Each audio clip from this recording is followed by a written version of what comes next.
Good morning, class. So today we are going to start chapter number 3 of BST, that is our business environment. Okay? तो अभी आपको नाम से पता चल रहा होगा बिजनेस इन्वायरमेंट. इसके नाम में भी दो चीजें हैं, दो मीनिंग्स छुपा हुआ है, बिजनेस एंड इन्वायरमेंट. ओके, तो इन्वायरमेंट क्या होता है? सपोज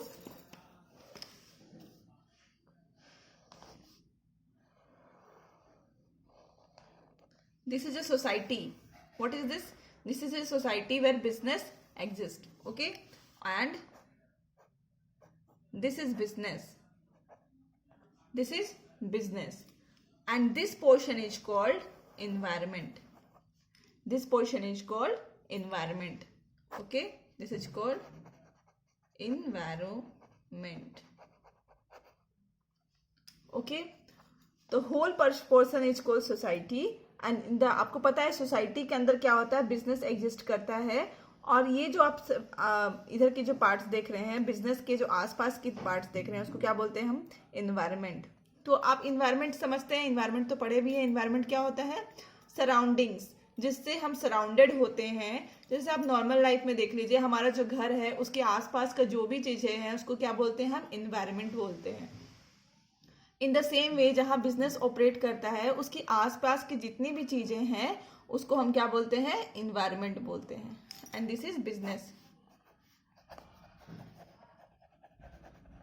ठीक है. अब बिजनेस इन्वायरमेंट में बहुत सारी चीजें आ सकती है, जैसे आप कॉम्पिटिटर. ओके, स्पेलिंग देख लीजिएगा. यहां आ सकता है गवर्नमेंट, यहां आ सकता है कस्टमर, यहां आ सकता है सप्लायर, और भी जितने चीजें जो आप सोच सकते हैं. ओके, जो आपको बिजनेस को इफेक्ट करता है वो सारी चीजें यहां आ जाती हैं. इन सिंपल वर्ड्स, जितने भी चीजें जो बिजनेस को इफेक्ट करती है, ठीक है, वो उसकी क्या कहलाती है? इन्वायरमेंट कहलाती है. ओके, अब ध्यान में रखने वाली बात ये है कि ये जितनी भी चीजें होती हैं, बिजनेस की बाहर की चीजें होती हैं, जिसको हम लोग बोल रहे हैं बिजनेस एनवायरनमेंट, ये हमारे कंट्रोल में नहीं होती हैं. ओके, कुछ चीजें हमारे कंट्रोल में नहीं होती हैं. लाइक हम कस्टमर को कंट्रोल नहीं कर सकते. अगर उन्हें हमारा प्रोडक्ट या तो फिर उसकी क्वालिटी अच्छी लगती है तो हमारे पास दोबारा आएंगे. अगर हमें नहीं, उन्हें नहीं अच्छी लगती है तो वो क्या होंगे? They will not return to our form. Okay, और ऑर्गेनाइजेशन. गवर्नमेंट को हम कंट्रोल नहीं कर सकते हैं. गवर्नमेंट चेंज होती है, उसकी पॉलिसी भी क्या हो जाती है? चेंज हो जाती है. तो उसको हम लोग क्या कर सकते हैं? कंट्रोल नहीं करते हैं. ओके, कॉम्पिटिटर तो बिल्कुल भी कंट्रोल में नहीं है. सपोज आपकी सब्जी की दुकान है और बगल में भी कोई एक सब्जी की दुकान लगा देता है. आपकी क्या है? एक कपड़े की दुकान है, बगल में भी एक कपड़े की दुकान है, तो आप उसको क्या कर सकते हो? कंट्रोल आपके हाथ में नहीं होता है. ओके, सप्लायर्स भी कुछ हद तक कंट्रोल में होते हैं, लेकिन बहुत सारे इनको जहां ज्यादा प्रॉफिट मार्जिन दिखाई देगा ये वहीं सेल करेंगे अपना जो भी प्रोडक्ट है. तो ये भी क्या है? आपके कंट्रोल में नहीं है. ठीक है, तो ये आपको समझा दिया गया है. अभी मैं इसको पढ़ती हूँ एग्जैक्टली क्या होता है इसका मतलब. Business environment refers to forces या फिर factors, individual and institutions which are outside the control of enterprises but this में इफेक्ट इट्स परफॉर्मेंस. ये क्या है बोल रही है कि बिजनेस इन्वायरमेंट का मतलब है कि कुछ फोर्सेस, फैक्टर्स, इंडिविजुअल्स, इंस्टीट्यूशंस जो कि बिजनेस के बाहर हैं, बिजनेस के कंट्रोल में नहीं है, बिजनेस के कंट्रोल से बाहर हैं, लेकिन क्या है, ये बिजनेस के परफॉर्मेंस को डायरेक्टली और इनडायरेक्टली इफेक्ट कर सकती है. क्या है? ये बिजनेस के परफॉर्मेंस को डायरेक्टली और इनडायरेक्टली इफेक्ट करती हैं. ओके, दीज में effect it the performance of business. ये देखिए कैसे. मान लीजिए अभी आप देखते हैं कि एक मूवी आती है और उस मूवी में जो भी एक्ट्रेस पहनी रहती है, जो कस्टमर होते हैं वो वैसे ही कपड़ा डिमांड करते हैं. It means what? There is a frequent change in the taste of a customer की जो टेस्ट होती है, प्रेफरेंस होती है, तो फ्रीक्वेंट चेंज होते रहती है, तुरंत तुरंत चेंज हो जाती है. ओके, फैशन के साथ साथ. तो वो क्या है?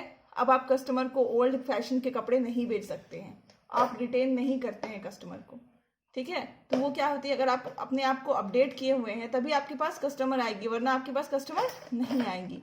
आप कस्टमर नहीं आएंगे तो आपका बिजनेस का इफेक्ट तो होगा।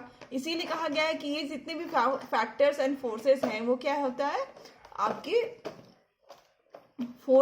परफॉर्मेंस के, बिजनेस के परफॉर्मेंस को इफेक्ट करती हैं। They are not under the control of the business. अगर हम अभी कस्टमर की तो बात कर चुके हैं, गवर्नमेंट की बात करिए तो अभी जैसे जैसे आपका सरकार बदलता है, दैट इज गवर्नमेंट अगर चेंज होती है तो वो नई पॉलिसी के साथ आती है। ओके, तो with the change of government there is a change in the policy also. तो ये भी क्या होती है, डायरेक्टली और इनडायरेक्टली आपके बिजनेस को इफेक्ट करती है। ओके, कंपटीटर इफेक्ट करती है, कैसे आपको पता ही है, कंपटीटर आपसे ज़्यादा स्ट्रांग है तो आप क्या हो जाते हो, आपके बिजनेस का परफॉर्मेंस कम पड़ जाता है। ओके, तो ये जितने भी चीज़ें आपको दिखाई दे रही हैं वो क्या है, they are not under the control of the business but they effect the performance of the business directly और इनडायरेक्टली। ओके, तो इस तरह से हमारा जो नेक्स्ट टॉपिक है वो है इन्वायरमेंट स्कैनिंग। अब इन्वायरमेंट स्कैनिंग क्या होता है, आपको पता है कि जितने भी फैक्टर्स जो आपको बताई जा रही हैं वो क्या है, बिजनेस इन्वायरमेंट है। और दूसरी बात क्या है कि ये हमारे कंट्रोल में नहीं है। ओके, लेकिन और तीसरी बात ये है कि ये जो बिजनेस के परफॉर्मेंस को या तो उठा सकती है या तो गिरा सकती है। ओके, तो अभी आप क्या करोगे कि आप इन्वायरमेंट स्कैनिंग करोगे, मतलब आप अपने मार्केट के बारे में आप कंप्लीट नॉलेज इकट्ठा करोगे, जानकारी इकट्ठा करोगे, ठीक है। तो इन्वायरमेंट स्कैनिंग क्या होता है, it refers to complete awareness and understanding of business environment. इसका मतलब ये है कि आप जो बिजनेस इन्वायरमेंट की कंप्लीट स्टडी कर रहे हो, कंप्लीट अवेयरनेस अंडरस्टैंडिंग लेकर के आ रहे हो। ओके, मान लो अभी जीएसटी आया, ओके, तो आपको अगर जीएसटी के बारे में नहीं मालूम है तो आप ट्रेड नहीं कर सकते हो, ठीक है। या तो ट्रेड करोगे तो वो इलीगल होगा, उसमें रजिस्ट्रेशन कराने की ज़रूरत होती है ट्रेडर्स को। ओके, तो आपको क्या करना पड़ेगा, कंप्लीट नॉलेज रखना पड़ेगा जीएसटी के बारे में, ठीक है। या फिर आपको अपने बिजनेस रिलेटेड कुछ भी चीज़ें, कोई भी नई पॉलिसीज आ रही है तो उसके बारे में आपको अप टू डेट रहना पड़ेगा। ओके, तो ये जो है इन्वायरमेंट स्कैनिंग, ये बहुत ही ज़रूरी है, क्योंकि आपको ऐसा नहीं है कि मार्केट में सिर्फ आपको थ्रेड मिल रहा है, थ्रेड मतलब बुरी चीज़ें, जो नेगेटिव चीज़ें होती हैं वही मिल रही है, आपको पॉजिटिव चीज़ें भी मिल सकती है। हो सकता है आपको सब्सिडी मिल रहा होगा गवर्नमेंट के साइड से, ठीक है। तो आपको या तो थ्रेड है, देखिए इसका दो चीज़ें डिवाइडेड है, या तो थ्रेड मिलने वाला है या तो अपॉर्चुनिटी मिलने वाला है। ओके, अपॉर्चुनिटी मतलब कि there is a chances to develop your business, and threat मतलब there is a chances to downfall for your business. आपका बिजनेस अगर डाउन थ्रेड होगा तो नीचे चला जाएगा, और अपॉर्चुनिटी होगा तो ऊपर चला जाएगा। तो आपको इन्वायरमेंट स्कैनिंग इसलिए करनी है। इन्वायरमेंट स्कैनिंग मतलब इन्वायरमेंट का पूरा जानकारी रखना, अवेयर रहना, ठीक है, पूरा कंप्लीट अंडरस्टैंडिंग रखना, ताकि क्या हो सके, ताकि आप जो भी थ्रेड है, जो कि इन्वायरमेंट में थ्रेड है, उससे आप बच जाएं और जो अपॉर्चुनिटी है उसको आप अवेल कर पाएं। ओके, तो so environment scanning is very important to avail the opportunity and beware from threat. Okay, our next topic is feature of business environment. So let's start the discussion on features, characteristics and nature of business environment. Okay, तो क्या क्या features है, characteristics है, nature है business environment के। पहला देखते हैं ऑल एक्सटर्नल फैक्टर्स, फोर्सेस, ठीक है। तो ये पहला इसका फीचर क्या है कि ऑल एक्सटर्नल फोर्सेस, मतलब जितने भी एक्सटर्नल फोर्सेस आप सोच सकते हैं, इंडिविजुअल हो गया, इंस्टीट्यूशंस हो गया, और फैक्टर्स जो भी एक्सटर्नल फैक्टर्स हो गया जो कि बिजनेस में कंट्रोल नहीं है, वो सारे किस में आते हैं, इसमें आते हैं, एक्सटर्नल फोर्सेस में आते हैं। सेकेंड देखते हैं specific and general forces. Business environment के अंदर दो टाइप के फोर्स होते हैं, there are two types of force included in business environment.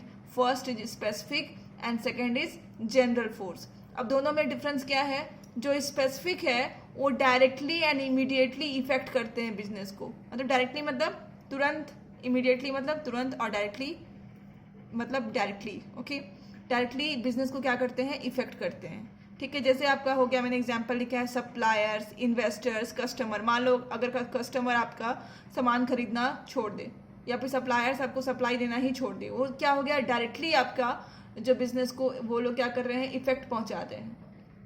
Okay, और जो जनरल फोर्सेस है वो क्या है, बिजनेस को इनडायरेक्टली इफेक्ट करते हैं।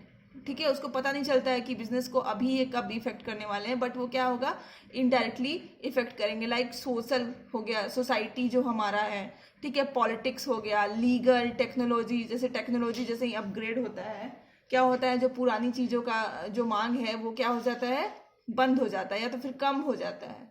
तो टेक्नोलॉजी मान लो कहाँ पे अपडेट हो रहा है, मान लो किसी कंट्री में भी अपडेट होता है तो हमारे यहाँ तो आ ही जाता है एक्सपोर्ट के थ्रू, तो वो क्या हो जाता है, इनडायरेक्टली हमारे बिजनेस को क्या हो जाता है, इफेक्ट करता है।